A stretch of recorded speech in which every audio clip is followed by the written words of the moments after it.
Ready to go live here. And we're live. Okay, folks. A cardja. Tá much bio richt agus an nacht in our codjecta a tá Paul Macquarie, expert. Well, don't know if he'd say expert. He's a man of very learned experience of Christianity in the country, having worked as a journalist, and backed by popular demand, Paul, we could say, because there were a few people mentioned in some of our streams since. So, wanting to get your take on the lockdown and how it's impacting on Christianity and freedom. Karen's here again. Welcome aboard, Karen. Karen, how are you? Good evening. Hi, Paul. How are you? Good to see you.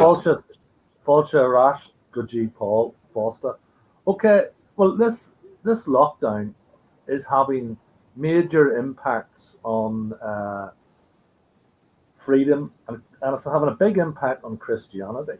Because it's the first time since the penal laws that it's become a criminal offence to practice one's religion in Ireland. There's that. And Ireland has become a very communist, atheist country, maybe the most so in Europe. Contrast it to Poland, which was always a very similar country in terms of Christianity and Catholicism. It's staying true to itself, but Ireland's not. And we have seen some of the priests have given mixed messages. Some were saying, wear your mask. Some were saying, no, we need to reject this lockdown. And some people are even taking legal cases against it because they want to go to their place of worship. Paul, what's your take on it before I bring Karen in? What's your take on that whole spiel? Well, I think you explained it very well. I think it really is extraordinary that it's the first time in nearly 200 years that the Irish have been forbidden to approach the altar of God. But this time not by a foreign power, but by our own government. Our own people. And it's an extraordinary thing. And I have to say, I'm disappointed by our leadership in the Catholic Church. It took them a long time to get a meeting with the Taoiseach, the 4 archbishops. They came out of that meeting empty-handed, with just nice words of this and that. And the message was, write to your TD and tell them how important your faith is. And I think that's good. I think perhaps too we should write to archbishops and ask them to really demand that our rights as Irish citizens to practice our faith. I mean, it's extraordinary that even the threat that a priest could be jailed for holding mass in public is really, it's extraordinary how quickly this has come about.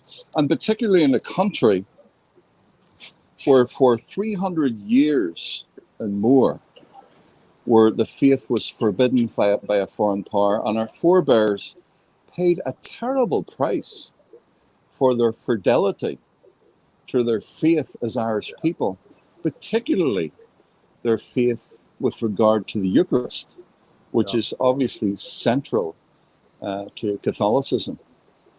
And they paid that price so much so that we're the only country in Britain and Ireland where the Reformation never took root.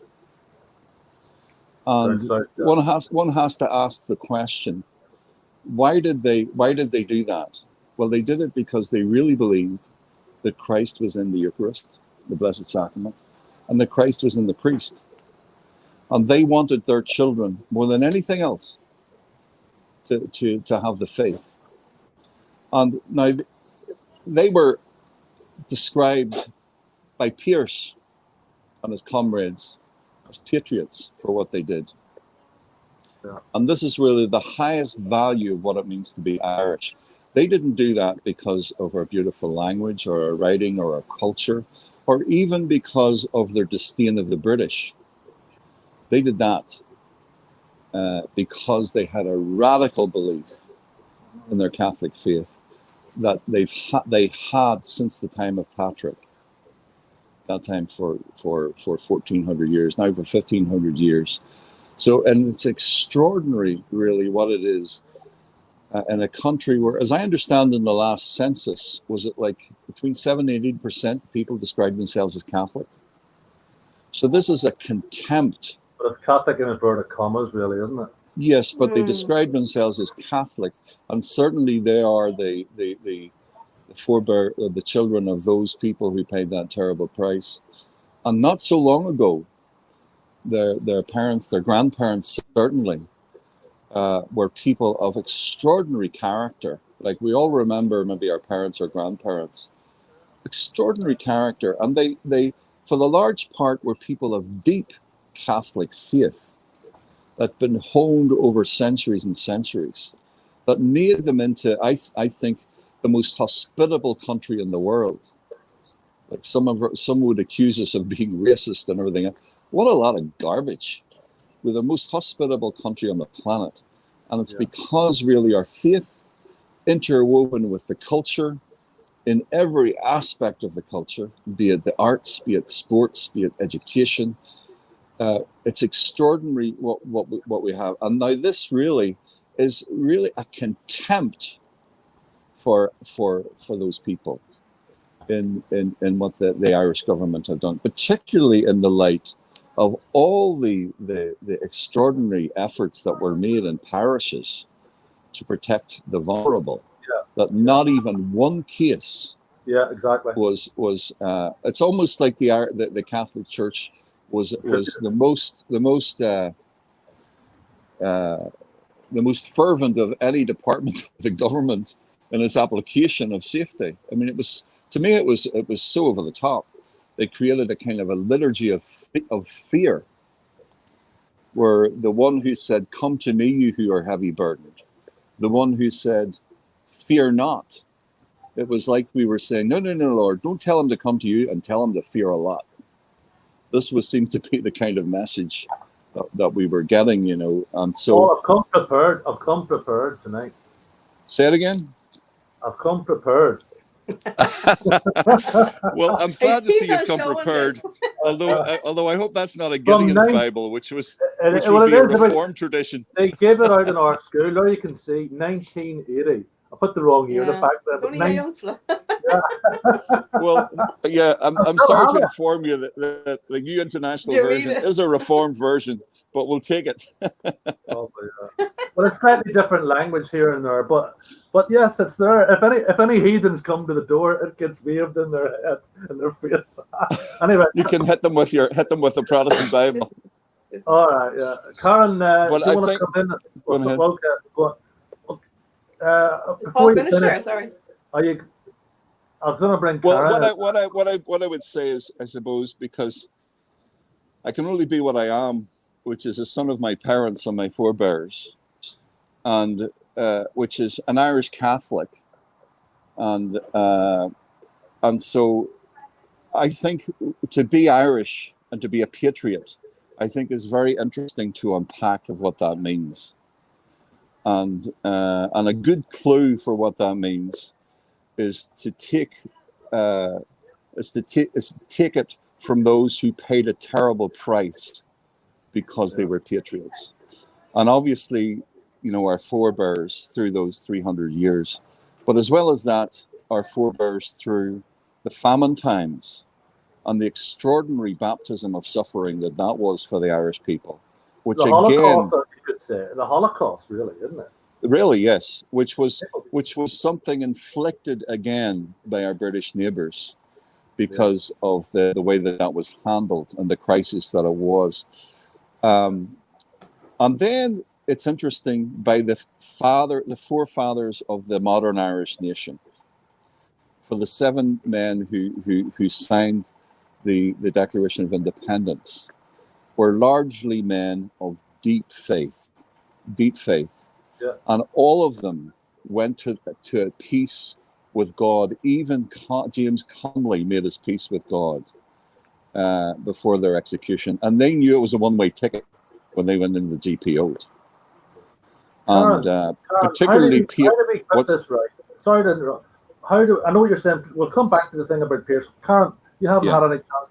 How do we write this? How do we get this back on track? I think that's an extremely good question. And I think that what we need to do is to value what it means to be Irish. Now, if I were British or American, I would be saying the same thing about what it means to be whatever country that you're from.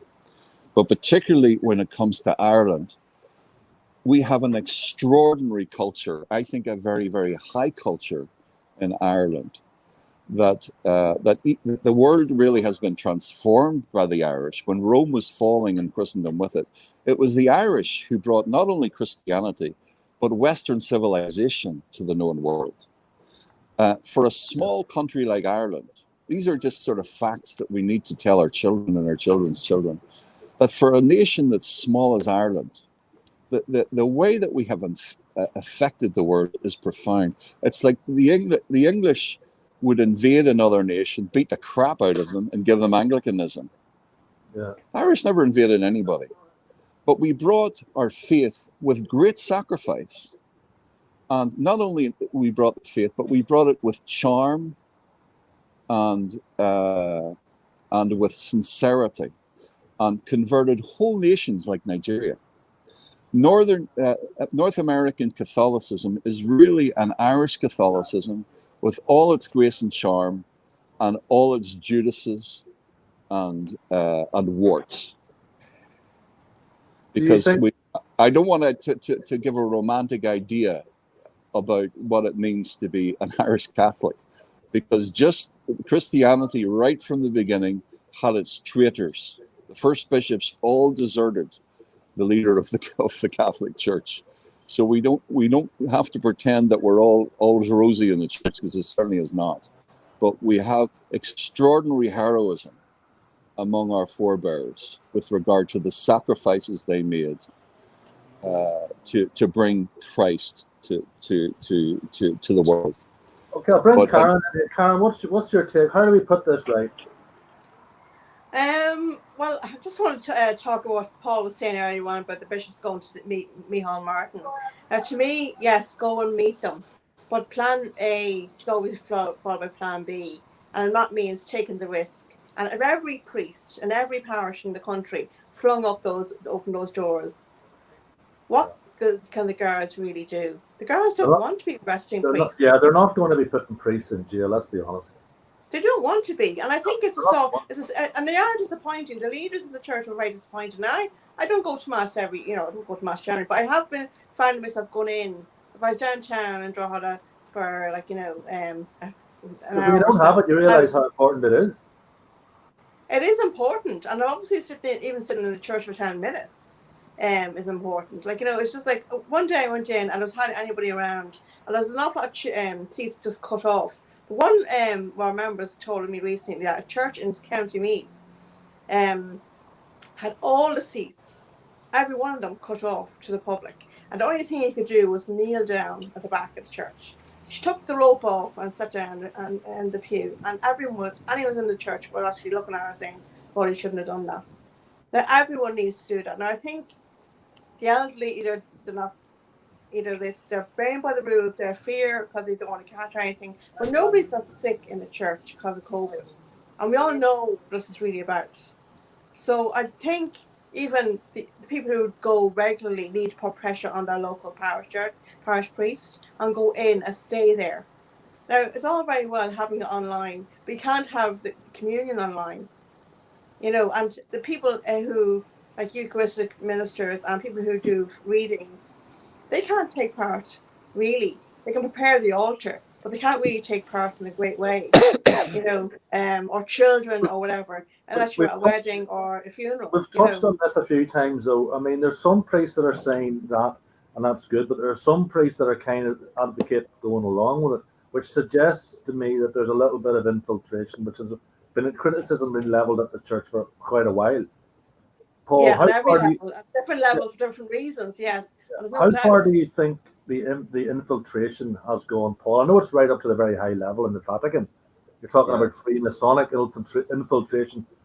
Do you hold with that particular viewpoint? Well, there's no doubt. I mean, I'm reading a book at the moment I got there on Monday about, the rotation of Karl Marx and communism, and it's bedtime reading.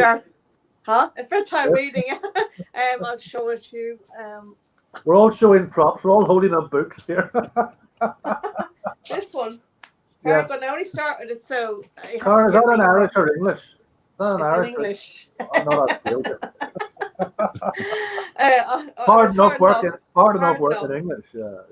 But I mean, I think the public, wherever you say about the church itself, the public needs, even if it is the older generation, because not everyone, like a lot of young people don't go to mass, you know, but I mean, people my age and older go to mass, and they need to push back, and they're not doing it. They're just accepting it and saying, okay, we'll wait 6 weeks to go to mass again. And they're now talking about not lifting this grade level 5, or because it's not in line with the north and the south. There's a bit of bargy going there earlier on, like about Donegal on the north, and so it's like It because is. there's levels. Sorry.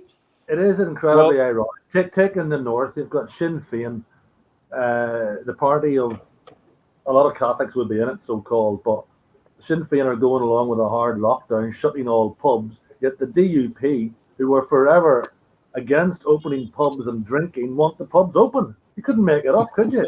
That's right. I know they vetoed it. Yeah, well, I heard that's a good thing. At least somebody's going that's why I said this before. The DUP are more like a freedom party, and Sinn Féin are obviously on the communist line. Paul, what do you think about?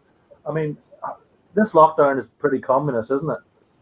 Very much so. Well, I think, yeah, I would call it cultural Marxism. Yeah, totalitarian. It's an ideological precept. It is like a kind of a cult, and like any cult, you have precepts or commandments or sacraments, non-negotiables.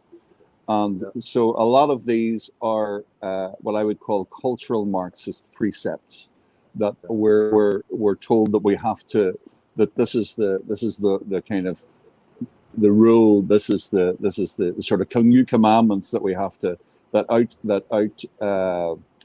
are more important than any other kind of precept that we have, particularly as people of faith. But so I think absolutely right. As far as I'm concerned, like one of the things that I enjoy as a hobby, I know everything about the 1960s music, and I'm a big Beatles fan and all that kind of stuff.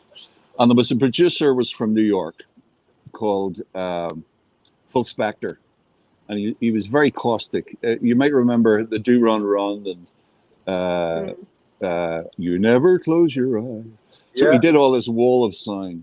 He's a madman. He's in prison at the moment. But he said one thing that I love to quote. And I think this is what. Anymore, yeah? Was that the sun ain't gonna shine? Was that the sun ain't gonna shine anymore? He might have produced the Walker Brothers as well. They did that, but it's that kind of sound. It's this wall of sound. Yeah, like organs. Yeah. Anyway, sorry, what was the quote going on? Well, the quote and Brian Wilson of the Beach Boys sat in on his recordings, and all the Beach Boys were influenced by that wall of sound. Anyways, New York, and he said, and this is what our bishops, I think, need to say to the government and to RTE. I'm so sorry, but I think you've mistaken me for someone who gives a damn what you think. I mean, they're not the government. Exactly. Are the And they need to, that's what I'm saying. They need to push over. I think that's what they need to say, and they need to say, sorry, but we have a separation between church and state, and we know how to look after our parishioners. And you're telling us when you have government-sanctioned killing of little children, where you're now talking about killing the elderly and the vulnerable, and you want to tell us how to look after our parishioners? I'm sorry, but just take a hike. And I think they need to give them two messages, which I told you before, which is the same message as Winston Churchill had with his two fingers, except the other way around. I think they need to open the churches, and to hell with them. They can't put every priest in prison. But unfortunately, like you say, Cathal, that a lot of our religious, I think, because we've been operating on a kind of false Catholicism, which is I would describe as lukewarm Catholicism, which isn't challenging, isn't a contradiction, isn't heroic, and so it's based a lot on fear, or because we've had agents of the church attacking little children. So of course it's dreadful. That has discredited the agents of the church and discredited the message, which is another corruption in the church. But we've always had scandals in the bloody church.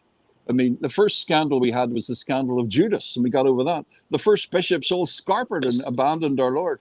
So we shouldn't be going and saying to the government, we should be saying what Phil Spector said, rather than, oh, I'm so sorry I'm Catholic. Where's the nearest rock and I'll crawl under it? Give us a break, like. Because we don't need to think of ourselves as Irish people with the worst of who we are. We need to think of it as the best of who we are. And the best of who we are, we all can recognize in our forebears, particularly our grandparents, our great-grandparents going back, and the heroic people that we've produced. And I could start making a list, if you want, of some of the heroic people. One of them, I'll just say, that you may remember, there was a Father Flanagan. He's a servant of God from Mayo. He went out to America in the turn of the century. And in the Dust Bowl, there were all these displaced young men and young women. Because of the Dust Bowl, their alcoholic parents were deadbeats. And so he created communities called Boys Town. And the Boys Towns were for every boy. At the beginning, it was all boys, whether they be Catholic, Protestant, Jewish, or Mormon, or dissenter. They were for everybody. He was way ahead of his time. And he came to Ireland. There was movies made of Spencer Tracy. And after the war, Eisenhower sent him around the world to create these communities around the world. We now have girls' towns as well. But anyway, he came to Ireland. And he went up and down the country to examine the institutions for children, and found that they were appalling, that the children were serving the institutions instead of the institutions serving the children. And he went to the bishops and he went to the government and exposed this. And they told him to mind his own business. He didn't know what he was talking about. And he left, and then he was going to come back, but he died in Vienna. So we never had a boys' town in Ireland. That was a son of Ireland. This is just one of so many amazing people that we produced for around the world. And so this is what we have in Ireland today. Unfortunately, we have a nation that's forgotten who we are, because we haven't taught our children about who we are and about true patriotism. It's all a very interesting thing on the American election. We'll touch on that a wee bit in a minute. Sure. But of the people that voted, of the religious groups that voted in the election, all of the Christian groups, Catholics 51%, Protestants, Mormons, all the other groups, all voted for Trump. Yeah. The ones that didn't vote for Trump were the Jewish, with the biggest number. They voted for the Dems. The Muslims actually lower numbers than the Jewish, and other non-Christians and atheists all voted for the Democrats. So if you're a Christian, you should be voting Republican. But just on the thing about, you should be voting Trump. He's not like an old-style Republican. But on the subject of Trump, people like cultural Marxists like Michael Moore talked about the terrible thing at the immigration centres where babies were being ripped from mothers. Like that's Trump's fault for illegal immigration. It was happening more under Obama. But so I understand, he used the phrase "ripped from mothers."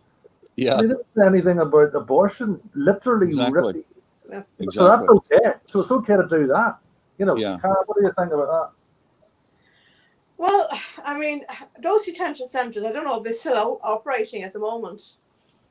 Are they still separating children and parents? Well, there probably are, but I mean, that's not Trump's fault. If people are going to arrive at the country and they can't be processed, he's going to have to do something. Well, whether they are or not, I think the point that Cahill's make is very important, because what we have, you see, in Ireland, our parents, our grandparents would be absolutely appalled at the thought of a little child being ripped from its mother's womb. And in Northern Ireland, we have the most liberal abortion laws in all of Europe, some say the world, which have been imposed on us from the outside. It has absolutely nothing to do with what it means to be Irish. And I think that those parents or grandparents of Sinn Féin members would be absolutely appalled that they would go to the British and cooperate with the British to bring British law into Ireland to solve our apparent problem by disenfranchising the most vulnerable of our citizens by giving them no human rights whatsoever is absolutely appalling. This is called treason. This is called high treason against your country and against your forebears. And I think that their parents, their grandparents, would be absolutely appalled at what they have done. It seems to be This is the real crisis in our country. The crisis in our country is we have now government-sanctioned killing of our most vulnerable citizens. Yeah. The coronavirus they call a crisis. This is a much more important crisis that's happening. So the question, Cathal, is, and I think it would be good to explore, what do we do about it? What do we do about it? This is what we're trying to do as a freedom movement. We're trying to and I commend you for it. Of rights, yes. You should join us, Paul. You'd find a very good home. Well, I'm very open. You know, we talked before, and if you send me some information about it, I'm very busy with what I'm doing in my little corner of the vineyard, which is broadcasting. And but I'm very open, and I was very. That's why we're talking today, because I met you guys out St. Mary's, and everything that you told me, I absolutely agree with. But I do think we were rumbled. We were rumbled that day. There was pictures that appeared on lefty sites saying these couple of sad knuckle draggers were handing out their disgraceful leaflets in Belfast, etc.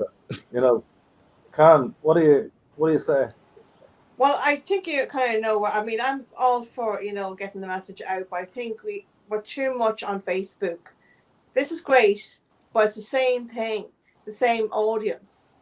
And I'm just looking at the people who are coming on here now, same audience. So it's like it's feet on the street. I mean, I'm in the middle of doing something now to try and go out and post stuff into people's letterboxes the weekend to get past the Facebook, because it's the feet on the street, and even if it's in the middle of a lockdown, there's other ways of getting your message out. Even if it means posting stuff out and doing. Can I make a suggestion? Yeah. Yeah. Okay. You mentioned Poland, I think, earlier on, Cathal. Yeah. Now, Poland are a country, the Soviets and the Nazis beat the crap out of them. But they've come through all of that, and the majority of their political representatives are people, I think, of humanity and people of faith. And so they're starting to transform their country to respect our most vulnerable citizens, to reward people who have children by giving them tax breaks, by having sensible immigration policies and all of these things. Now, that comes from a country that suffered greatly. Now, this is my sense, and you can correct me if I'm wrong, but it seems to me, particularly in Northern Ireland, that we have all of the ingredients that the Polish have with regard to how they've transformed their culture. What do I mean by that? I mean that Catholics and Protestants have so much in common with regard to this common foe, which is a foreign foe, which I label as cultural Marxism. So, for example, I had a meeting with a religious minister called David McElveen, and you may know David McElveen. He was Paisley's right-hand man. Paisley's right-hand man. And no matter what we think about the Free Presbyterians and the DUP and everything else, and the awful history which my family has been at the brunt of and suffered, but the fact is this: that I've met David McElveen at pro-life rallies and protests. And I found the man, by sitting with him for several hours and talking to him, to be a person of integrity. Now, what he believes about the Catholic Church is something I don't recognize. I don't believe in the Catholic Church. He dislikes it too. But anyway, but apart from that, I asked him a question. The question was this: that the loyal brethren who march on the 12th of July, a principal reason why they march is for religious liberty. They're marching mindful of their relatives and forebears who died in 2 world wars, for example, for liberty, for freedom, for religious liberty. Now, we have a lot of grief with regard to the Orange Order as far as being nationalist Catholics are concerned. But we have common cause with them. And not only do we have common cause, if we were talking about the values, for example, again, back to Pierce and others, the values that they had with regard to religious liberty, with regard to the most vulnerable, with regard to family, with regard to patriotism, and also what they have in common with Pierce is their distrust of the British. Their distrust of the British, and rightly so. If I was a unionist and a loyalist, I would not trust the British. Although they are And, loyal, and, they are and loyal. in addition to that, if you ask David Paisley and you ask David McElveen, they will respect Patrick as the apostle of the Irish. Yeah. So we have a common Christian heritage.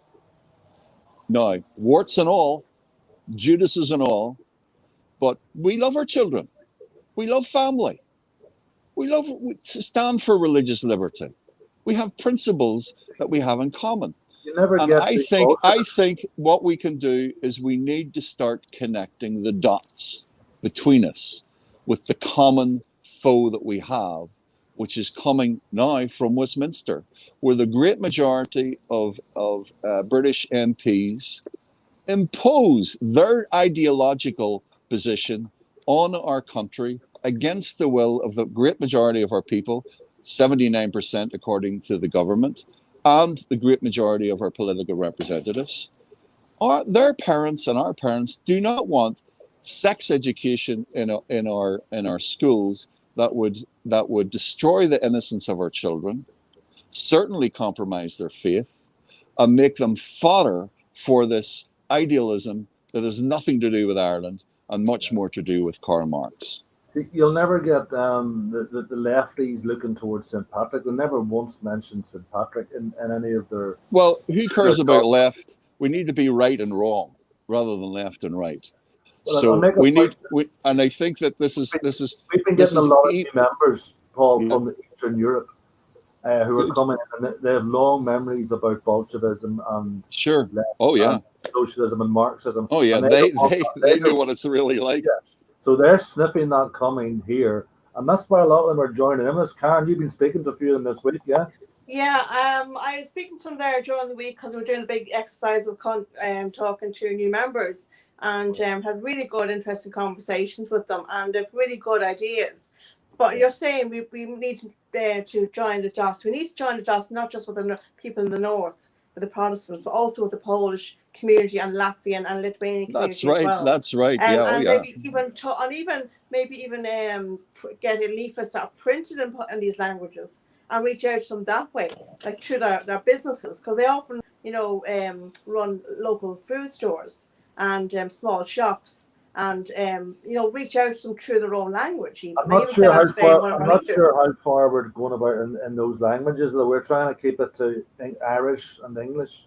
Well, I think the great majority of I think the great majority the gift is with our own, like obviously making allies with especially the people who've suffered under communism, absolutely. But the allies are our neighbours. Do you know what I mean? Or because thanks be to God, because we have the measure of peace that we have in Northern Ireland, we're not all thinking about the last atrocity or attack from one side or another. That, thanks be to God, is 20 years in the past. And so we're starting to think a little more sensibly with regard to how we govern this place and how we run it. And certainly we don't want to be run by a whole import of culture Marxism, which has nothing to do with this high culture that we have. I mean, when I say high culture, we're a culture that, we're not going to kill our children. We're going to protect family and marriage. I mean, if you want to do that in London, that's your affair. Now they're imposing that on us. I mean, give us a break. So we need to, I think somehow if we can start to create a kind of a people power with regard to Northern Ireland. But we have to start connecting the dots, and we have to. It's like when a country is at war. At the First World War, we weren't arguing as loyalists and nationalists. We were fighting a common foe, and so we need to sort of put aside certain things that we have for something greater than that. Otherwise, divided we fall, because we certainly have a lot in common, particularly because we love our children, and we have to discover what it means to be a patriot. Patriot is not a horrible word. It's a beautiful thing, and if you're a Catholic or a Christian, it's endorsed by Christ. Christ, when he met Bartholomew Nathaniel, you might remember, and the apostle said, "Look who I've found coming out of Nazareth." And then immediately Nathaniel insults Christ by saying, "Did anything ever good come out of Nazareth?" And then Christ says to Nathaniel, "There is a true Israelite, worthy of the name. There is no guile in him." He affirmed his nationhood, who he was. So we need to value who we are, rather than import this homogenized garbage that in the guise of compassion for others, which is anything but. Anything but. Karen, what were you saying there? You were talking about the Polish language. I mean, I would be a little bit skeptical about that, because we're an Irish interest first party. If we start doing that, with the next thing, I think you may. Can I just explain? Right. We're going to start changing road signs in the Polish. Can I speak? Yes. Can I speak? I can't see you, Karen. You want to see the top of your head. You're sitting too low anyway, Karen. You're sitting too low. You're just a wee girl. Oh, look, I think you misunderstood what I'm trying. Can I speak? Karen, all we can see is the top of your head. There's a time delay. Come on, we want to speak. We want to hear you. Right, can you see me now? Yes, that's better. Yes, much better. I think you misunderstood what I was saying to you about language. The reason why I brought that up is because not every person that's in this country can speak English from the Polish community. You find the older people don't, and the younger people do. And it's only a reach out tool, because not everyone will, be able to read what we're saying and understand what we're trying to do. It's like reaching out and bridging the gap between us and that community. I know what you're trying to say. I know what you're trying to say. It's nothing to do with getting rid of our culture. I'm just saying. I know. Yeah. I know I know the point you're trying to make. We can reach out to them. It's nothing to do with Irish. I'm not sure if we start writing leaflets. I'm not in Polish or something. Maybe that's something that may happen. If Polish people join you and they want to do it, go for it. You know what I mean? Whatever. But I think your main strategy needs to be to look at what we have, and what we have is, and it won't last forever, because the schools have been infiltrated. And you see what we have. For example, this is how I would put it.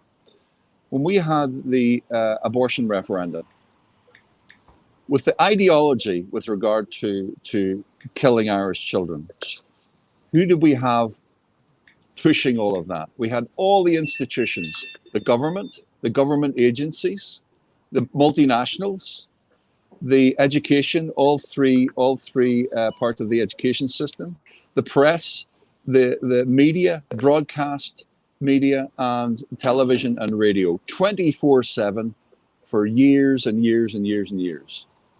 The only institution of consequence with another view was the Catholic Church. And unfortunately, they were all but silent in the face of this foreign ideology coming into our country.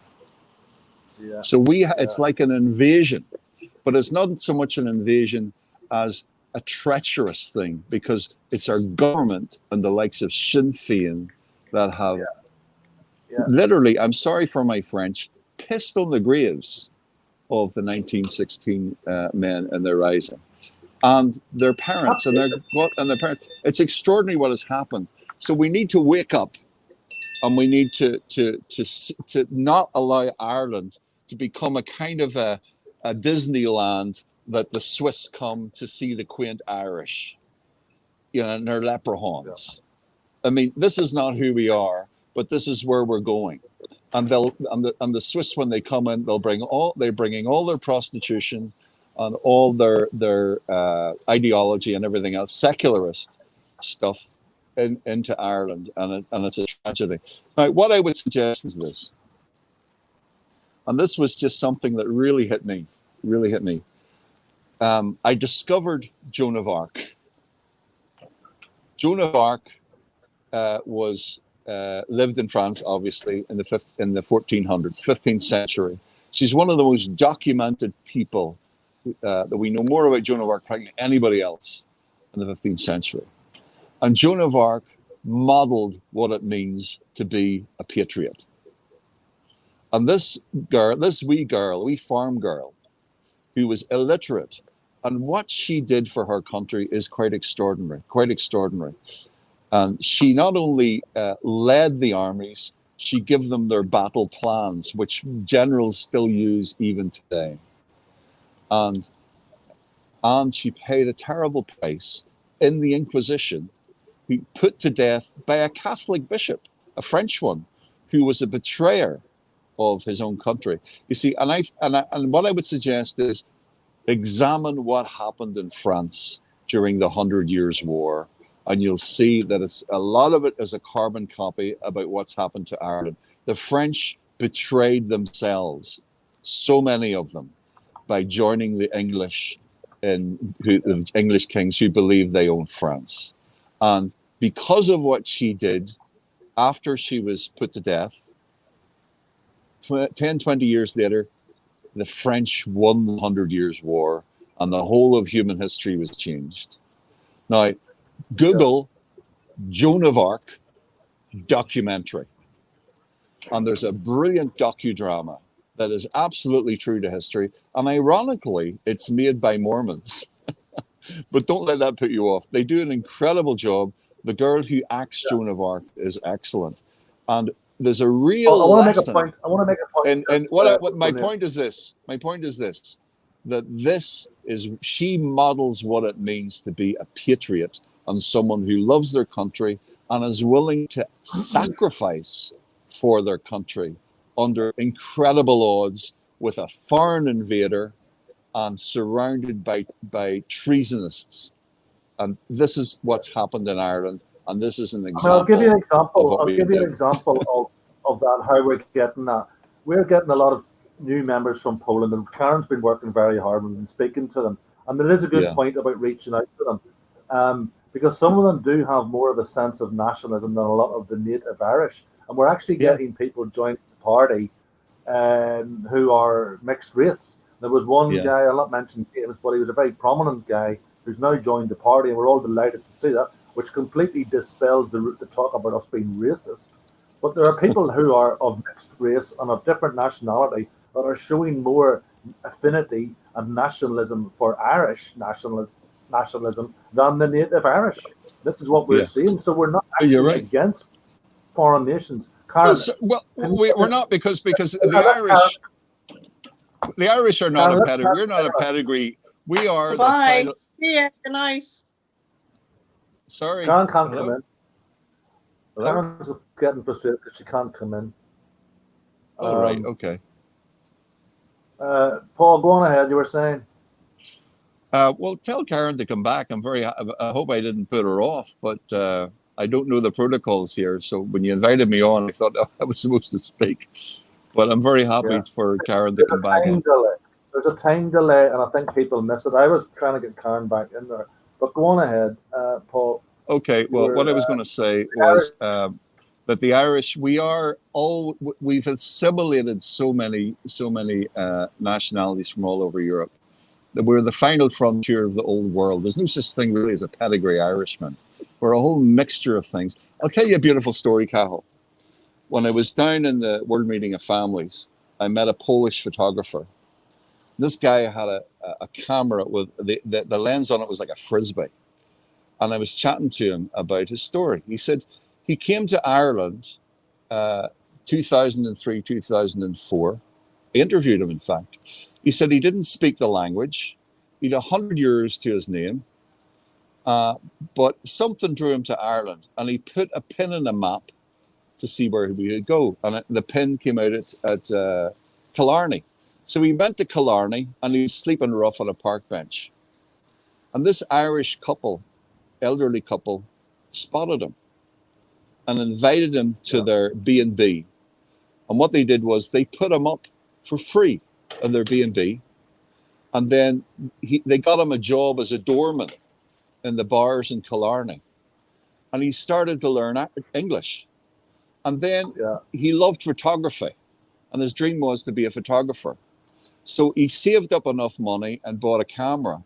And then because of his job as a doorman, other people got to know the Polish man does photography. And he started doing weddings and all of this thing. And eventually he opened his own shop, or his own photography store. And he does all the great and the good events and everything. And he goes around.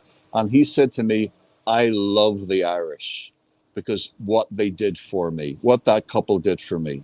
This was a beautiful expression of what it means to be Irish, our hospitality, and to help someone in his position who's so thankful and cannot praise the Irish high enough. And then and then as I was talking to him, his wife came on the phone, who's a Polish girl with the beautiful child, and they had a great exchange chatting away. So this is the Irish, and we love foreigners. If Patrick was an Irishman, we'd tell him to take a hike. But because he was a foreigner, well, come on in, Patrick, sit down, have a cup of tea, and tell us your story. So this what I think. Yeah. Go on ahead.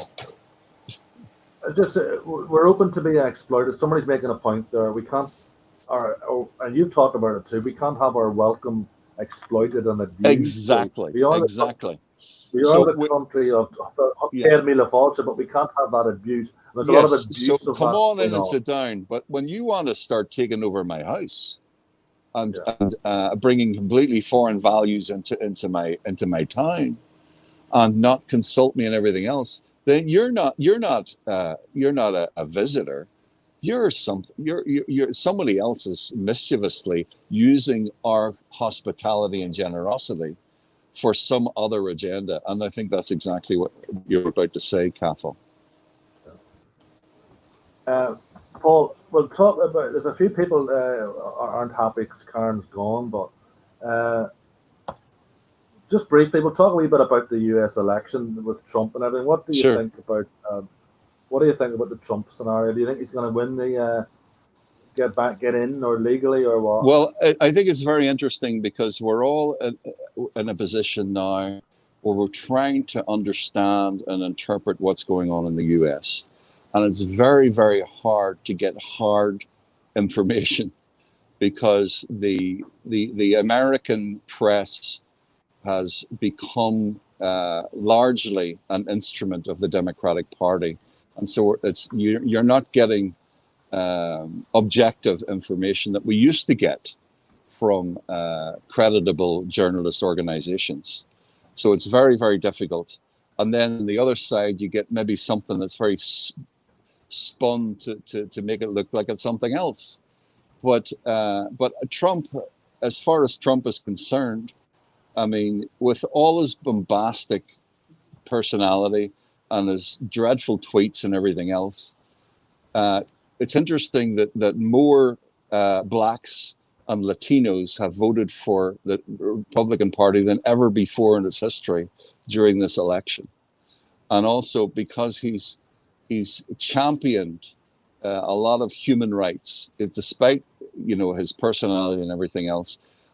Because of some of the things that he has done, all of that bombastic personality and stupid tweets peels into insignificance for me. Exactly. Yeah. I mean, and that is not a popular thing because I talked to my brother, who only gets his information from RTE and BBC, and they're completely like Biden. Biden wants to promote abortion right up to and including birth. I mean, this is like, yeah, and he quotes John Paul II, Yeah. He says, "Oh, I don't believe in.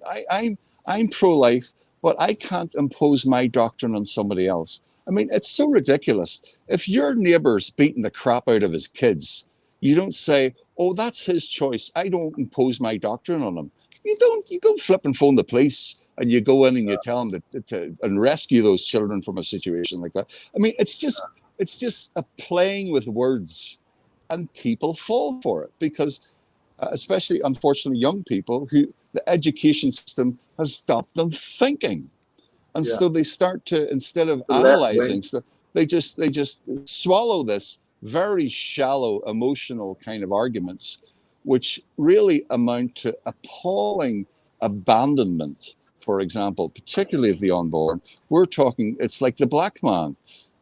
At one time in America, he wasn't considered a human being. We dehumanize in our language. We use words like fetus, which means little one, to try to dehumanize. It's like calling it a nigger or calling someone a tinker. It dehumanizes the person, and so that we remove all rights. And what do we do? We end up with little children being torn apart in the sanctuary of their mother's womb. This is an appalling thing to an Irish person, and always has been. But we've been hoodwinked. It's like two girls I met coming from the I World think Meeting. Trump gets an awful bad. He gets an awful bad press. I mean, they really gang up on him. I mean, he's done. We did a stream last week with Herman and some other senior party members, and we talked about a lot of this. Trump's had a lot of achievements. I mean, he hasn't been to war. He's making peace deals. He's put the Americans back to work.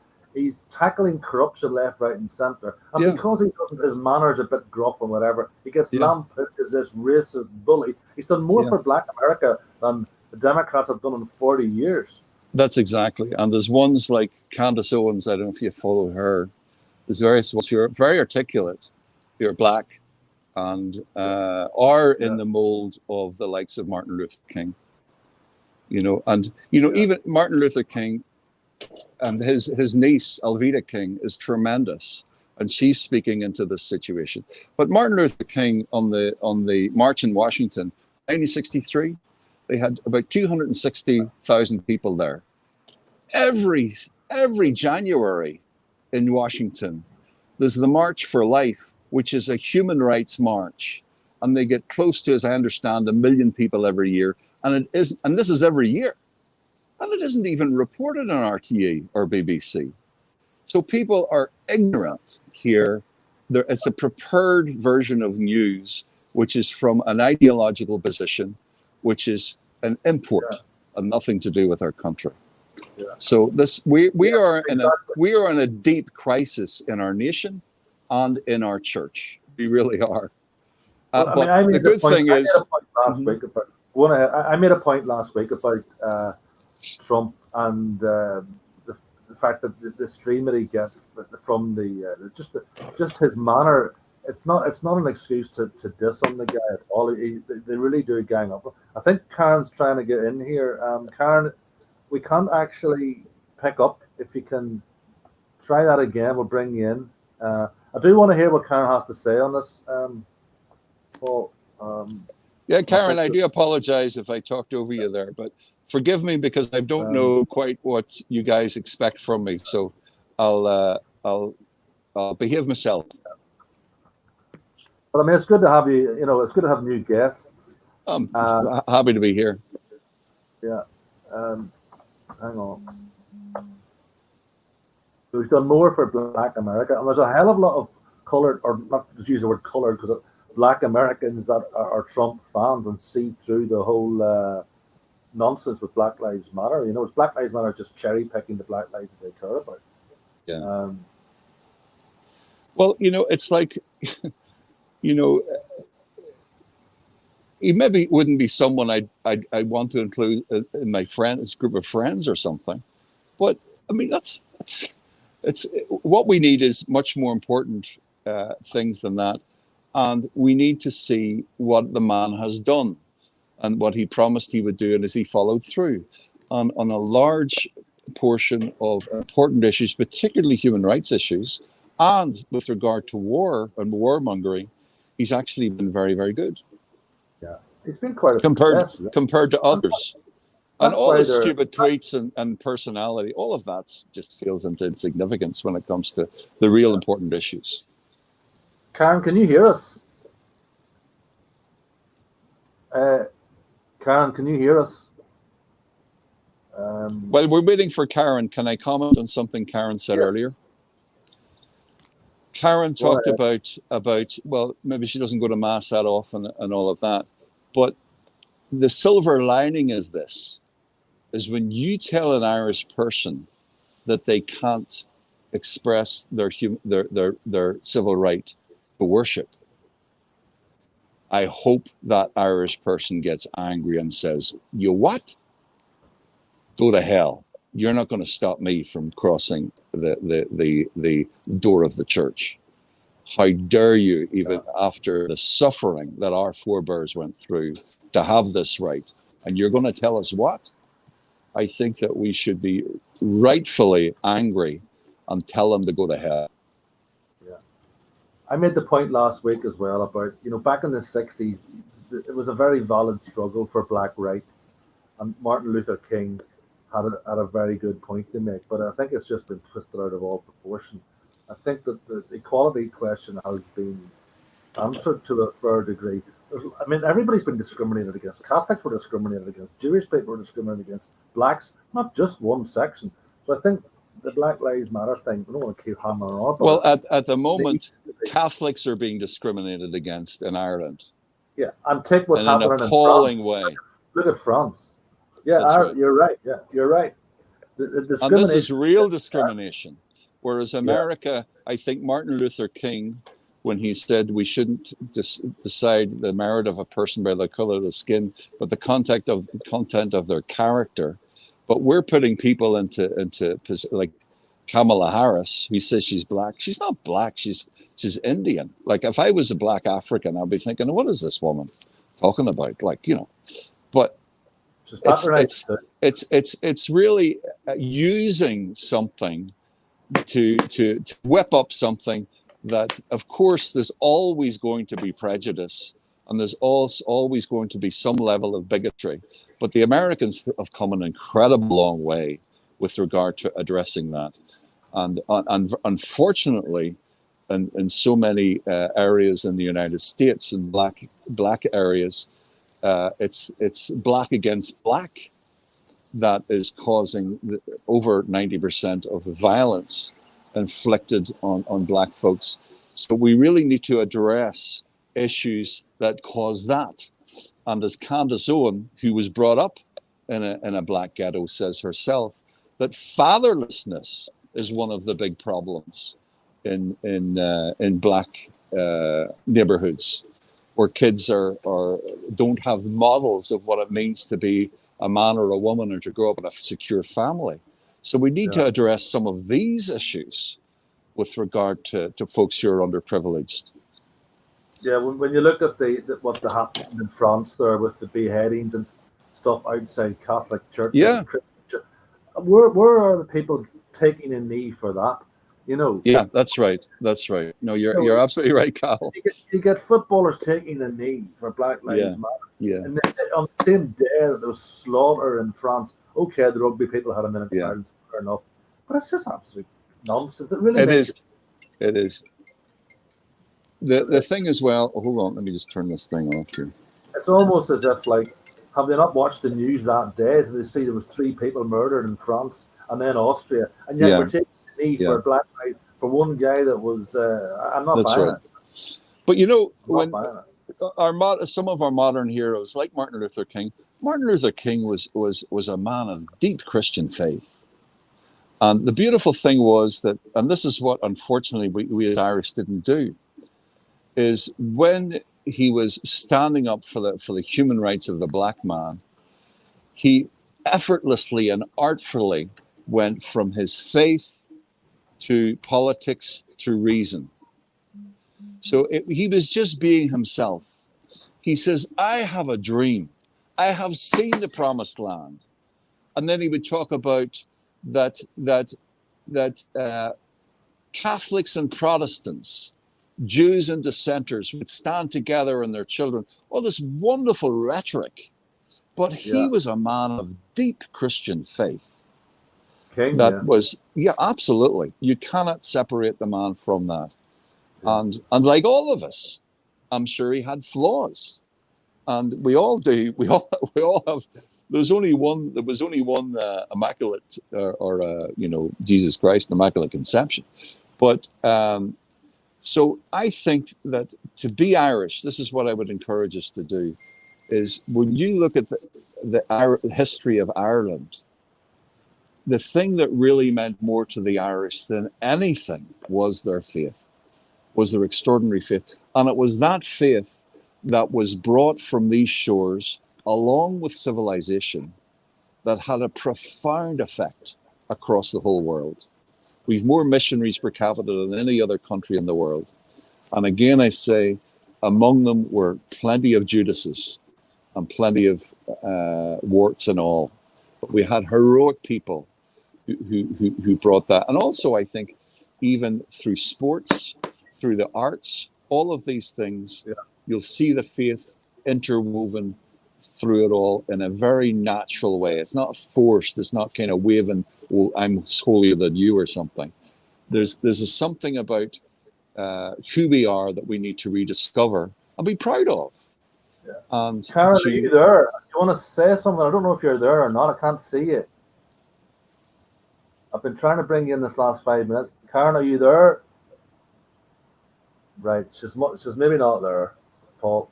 Okay. Well, look, we're gonna very interesting to get your comments. Good. I would encourage you to. It's an excellent docudrama. Go to YouTube, put in Joan of Arc documentary, and you'll see an image of her with a sword, and it's extraordinarily well made, and it's absolutely true to history. It would absolutely inspire you about what it means to be a patriot and what little people like us can do. Do you know? Yeah. Okay. And we need to be people of integrity, and that's what it means to be Irish, and champion the downtrodden and all of that. This is who we are. Right. Karen Sanchez, I'm going to try one more time and ask Karen, can you speak and say something? We can't hear you. Hello? Right, I don't see he's just left. So okay, we'll do some apologies. Okay. Well, look, we're going to wrap this up then, Paul. Look, thank you very much for coming on board again. It's my pleasure, and I really commend you for what you're doing, Cal and Karen, and your whole team. Fantastic. Not at all. And we'll try and get a meet up maybe. Yeah, I'd be delighted. Let's meet up in the town. Give me a shout. Yeah. And you're not, obviously you can't go too far. Well, I'm generally around in Northern Ireland, but I do a lot of traveling with what I do. And thanks to everybody that's come in and commented. And what I'll do, Cathal, I'll send you a link to an interview that I did, or that the program I produced, Celtic Connections, with an historian in Cork University during the centennial of the 1916 Rising, where he did a study into the beliefs of the 7 signatures of the Declaration of Independence. I'll send that to you. It's fascinating, absolutely fascinating, and describes, I think, the caliber of these men who give everything for their country. Now, we don't have to agree that maybe with the armed struggle, what they believed, but in their hearts, they were giving themselves for their country. And what they believed, I think, is very important and an education for us and for our children. So I'll send you a link to that, Cathal, and you can share it if you wish. All right. Paul, thank you very much. Send that link to me or text or whatever. All the best. I'll send it to you now. Karen, last time. Hey. Okay. Slán agaibh, slán live. God bless you all. Slán. Bye. Bye. Bye-bye.